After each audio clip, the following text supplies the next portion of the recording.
pleased to be a part of the team that is preparing you to go for your teaching practice.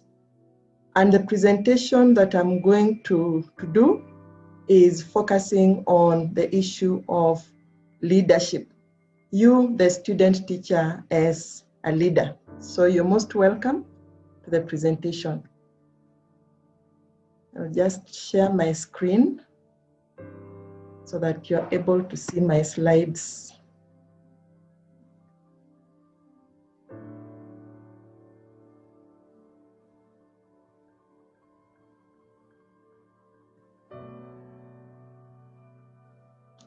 Okay, welcome. So this is about the student teacher as a leader. And what I would want to point out is that leadership is about influence, and a leader is someone who influences a group of people towards achievement of particular goals, or one who goes first and leads by example so that others are motivated to follow. Now, it's important to note that leadership is not always about position, but it's about influence. So some of you might think you've never occupied a position of leadership, and so you are not a leader. But you'll find that as you go for your teaching practice, there are many opportunities to exercise leadership. There are many opportunities for you to influence the place where you'll be doing your teaching practice. And so the question is, what are some of the ways in which you as a student teacher can exercise leadership, or what are some of the ways in which you can influence people around you? And so we look at three different forms of leadership, and we have what we call leading upwards. And leading upwards is about influencing those who are above you. Many times we are used to being influenced by those who are above us, but it's important to remember that there is that opportunity and possibility for you to influence the school administration, the principal, the deputy, the HODs, the senior teachers, and even the regular teachers who you consider to be your seniors. And this can be done by seeking to add value to them, seeking to add value to the work that they do. And so, for example, by supporting them fully, supporting the programs, supporting the activities, obeying the rules that are there, that are set for the teacher, so that you always do what is expected of you. Then you try to distinguish yourself from the rest of the pack by doing your work with excellence. And so when you do that, and you do that consistently, you can be sure that with time, people begin to notice what you're doing, they begin to trust you, and they even begin to seek you out. So it's possible for you to exercise a form of leadership upwards and influence the school where you are. You can actually change things within the school just by exercising this form of leadership where you're leading upwards. Okay, then the other way in which you can exercise leadership is by leading across. And this is about influencing people who are at the same level as you are. So basically, like the regular teachers who, when you are in school, the teachers are like your colleagues. So there's a way in which you relate to them at the same level as colleagues. And then you also have your peers, your fellow TP teachers. So you have an opportunity to influence those who are at the same level as you. And this you can do by being supportive and cooperative, so that when there are responsibilities to be carried out, when there's work to be done, you be supportive, you be cooperative, you do your part well, you be a good team player so that you can actually be trusted and you can be depended upon. Then again, it's important for you to be respectful, so that even as you're relating with fellow TP teachers, show that respect that is due to them as teachers. When you're relating with the teachers who are the regular teachers, show that respect, relate well with people. And so By doing this, you find it's possible for you to influence people across. It's possible for you to actually achieve a kind of influence whereby you might make things happen in a particular direction, which maybe would not have been the case if you were not conscious of this form of leadership. Then we have the third way in which you can lead as a student teacher, and that is leading downwards. And so leading downwards is about leading those who are below us. And the classic followers that we normally have as teachers are the students that we teach. And so I want to point out that leading students is not just about content delivery. So it's not just about being able to prepare your lesson plans well and to teach well in class, but you influence them a lot in so many other ways, because as a teacher, especially as a student teacher who's coming from a university and you are close to their age, you find that they look up to you and they want to see you as a role model, but your influence can be positive or negative depending on how you conduct yourself. So it's very, very important to be conscious of the kind of influence that you have, or the kind of influence that you want to have on the students. So right from the beginning, remember they are watching you and they are looking out for role models, and they need to be able to see positive role modeling in you. And so the other group that you can lead downwards are the school workers. In the school, we have the cleaners, we have cooks, we have clerks, security guards, the groundsmen, the secretaries, and so on. And so you need to be able to relate with these people well. And as you conduct yourself in the school environment, remember that these people are also watching, and they are also getting influenced by you in one way or another. So it is important for you to exercise a good form of leadership with them. That means, for example, you should appreciate them, appreciate the work that they do, treat them with respect, treat their work with the respect that it deserves. When you meet with them, take time to greet, take time maybe to check on them, how they're doing. You know, when you pass that gate and the security guard is there, don't just pass, but interact with them, talk to them. You know, these people, they are part of the wider community. And what you communicate with them can actually have an impact even back in their communities, in their homes, in their families. Maybe they look at you and say, surely I would want my child, I would want my brother to be like this student teacher that I'm seeing here.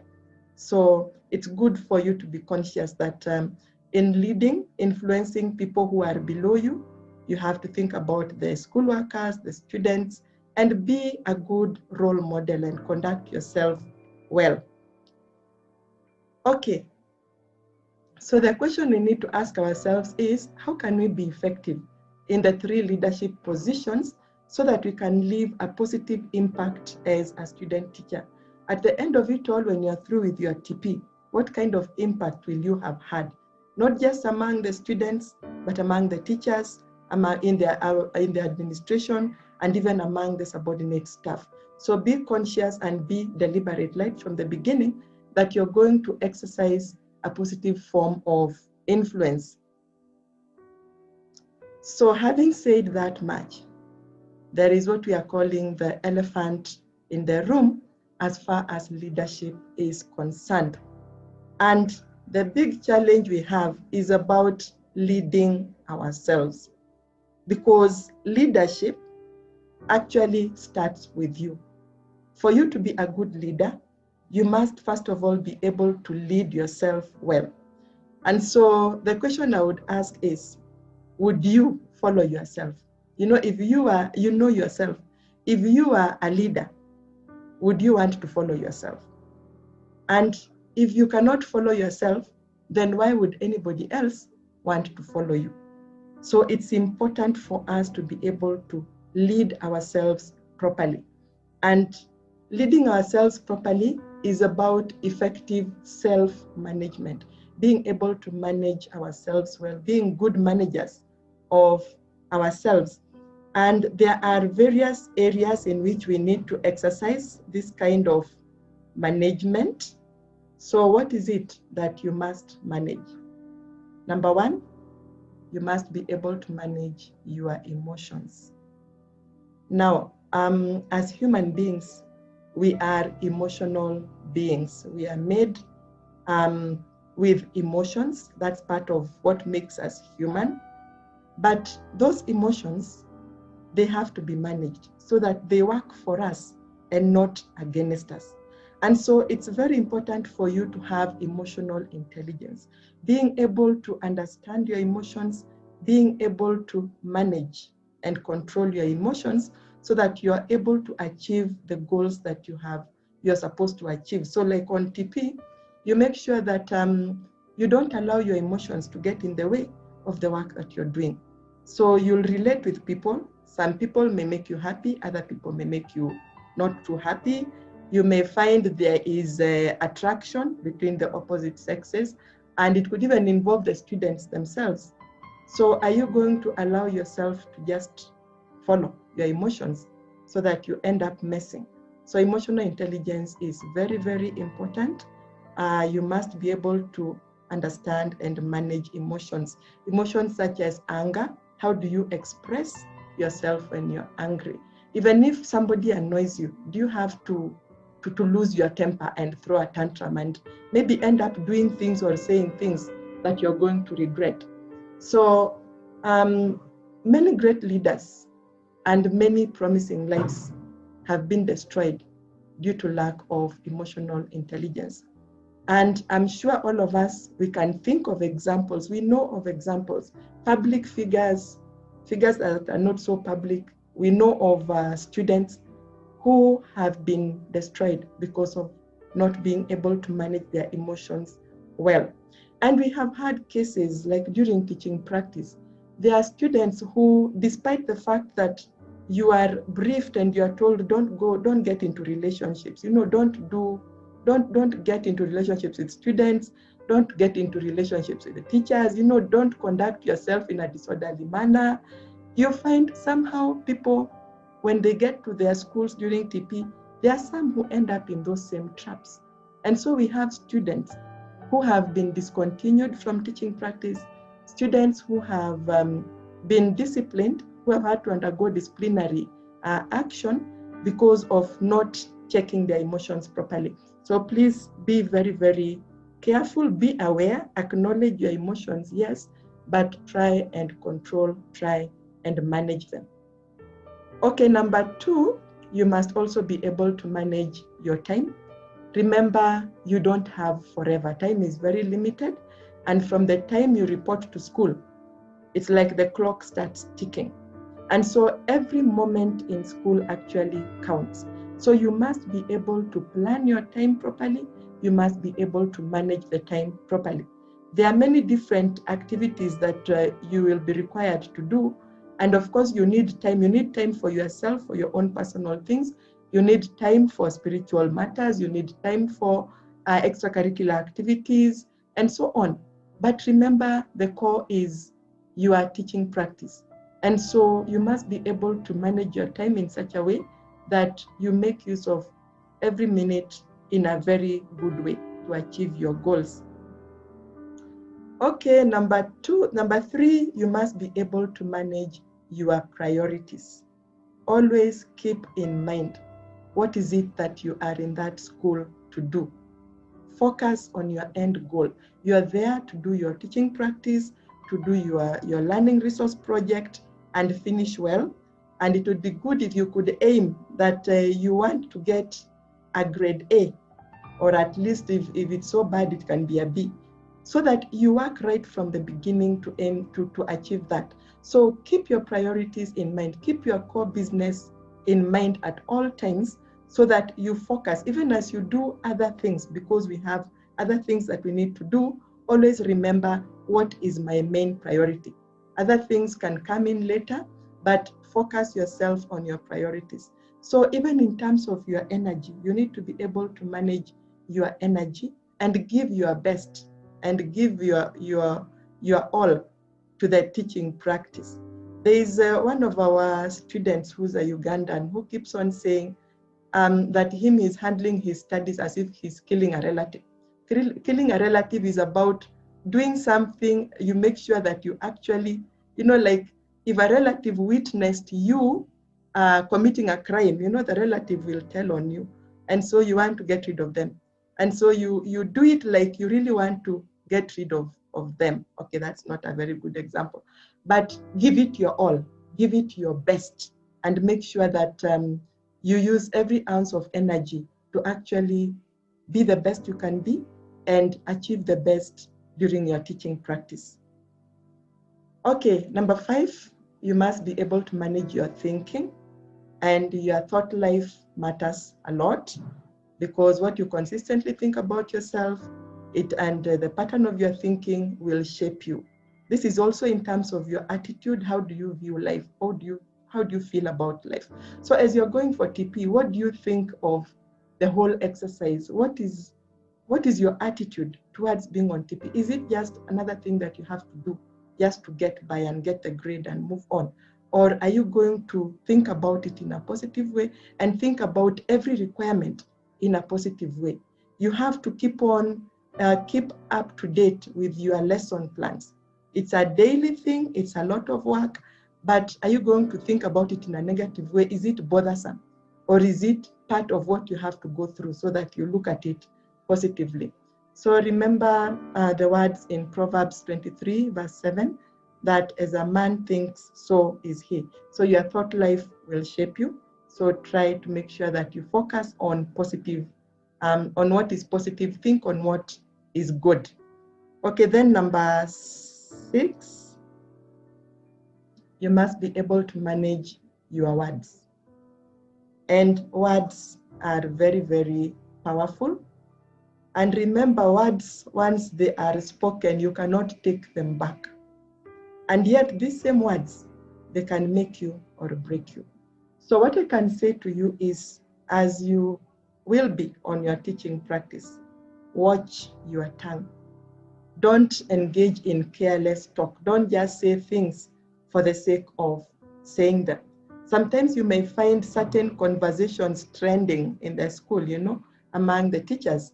And as you seek to contribute, you have to be very, very careful, because sometimes you'll say things that will be used against you, and somebody will say it is so and so who said.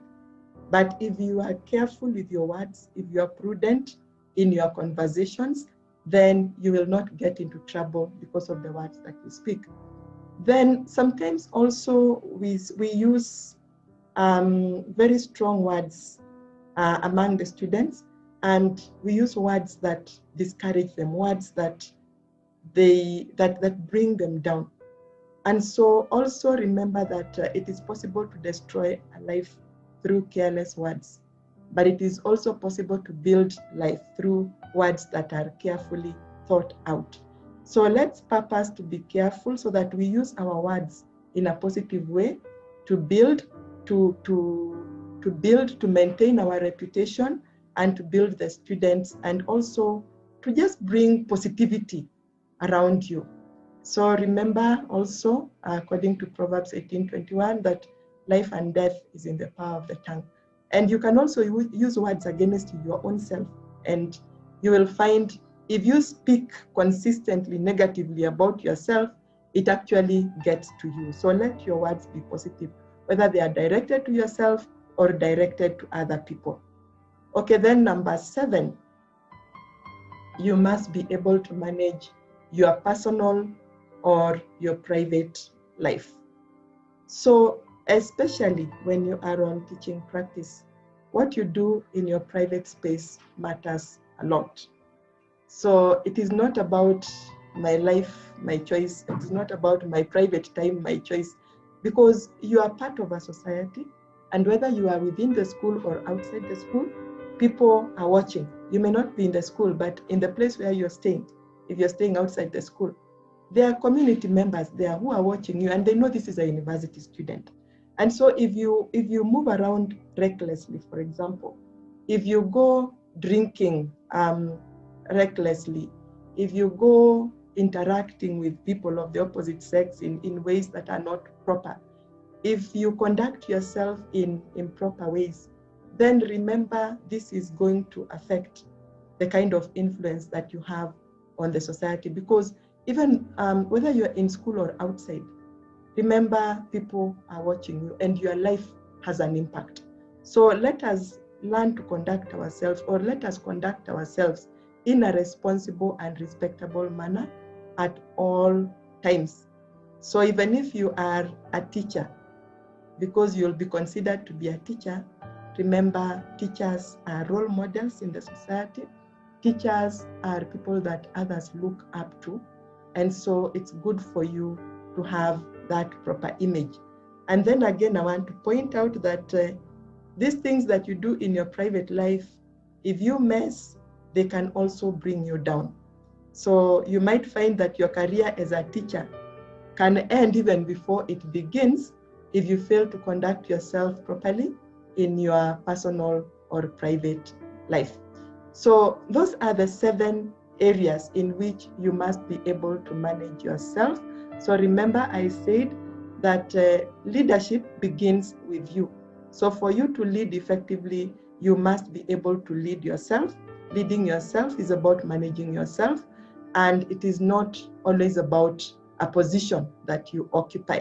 So you should aspire to be the best leader that you can be of yourself, and then also aspire to lead well, whether you are leading upwards, influencing people who are above you, whether you are leading across, influencing people who are at the same level as you, or whether you are leading downwards, influencing the students and those who look up to you. Aspire to be the best leader that you can be. So in conclusion, I want to use these words of John Maxwell. So he says, if I cannot lead myself, others won't follow me. If I cannot lead myself, others won't respect me. If I cannot lead myself, others won't partner with me. I'm sure all of us, we want to be followed, we want to be respected, we want others to partner with us. And so that means that we must strive to be able to lead ourselves as best as possible. So with that, I just want to wish you all the very best as you go for your teaching practice. Seek to be a leader, seek to be a good leader. May God bless you. Thank you.